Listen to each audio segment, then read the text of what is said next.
Riley Santos po, ng Las Piñas City Police Station. Magandang umaga po sa inyo. At ito pong si Mark ay na-snatcha ng cellphone. Pagka-snatch po ng cellphone niya na Oppo na nagkakahalagang 10,000 pesos, siya po ay nakipampuno sa snatcher na may talaga ng motor. Nung naagaw po ang cellphone niya, tumakbo po yung snatcher, abang naagaw naman niya yung susi at tinakbo naman niya yung motor ng snatcher.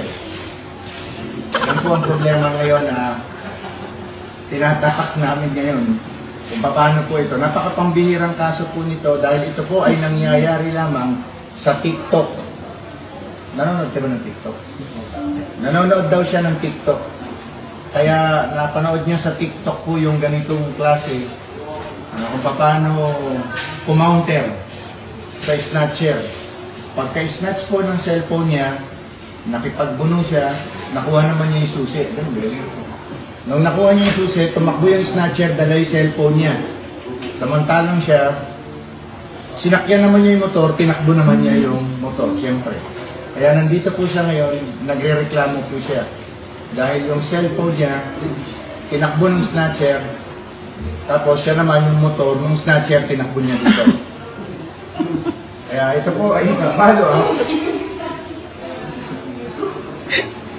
Bagamat natatawa po kami pare-pareho, ang aming pong investigator, si TCMS Torion, ay pupunta po sa Bacoor kasi naiwan po yung ID nung pinaghihinalaan niyang snatch na taga Bacoor.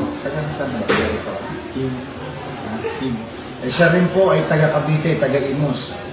Kaya po tayo nagla-live dito kasi para po makita ninyo na yung TikTok pala ay nagkakatotoo minsan. Pagkatapos siyang isnatchan, kinuha naman niya yung motor. Habang tumatakbo palayo yung snatcher, tumatakbo din siya palayo sa snatcher dahil dala niya yung motor ng snatcher. Yun lamang po at iniulat po namin ito para po sa kaalaman ng lahat. Salamat.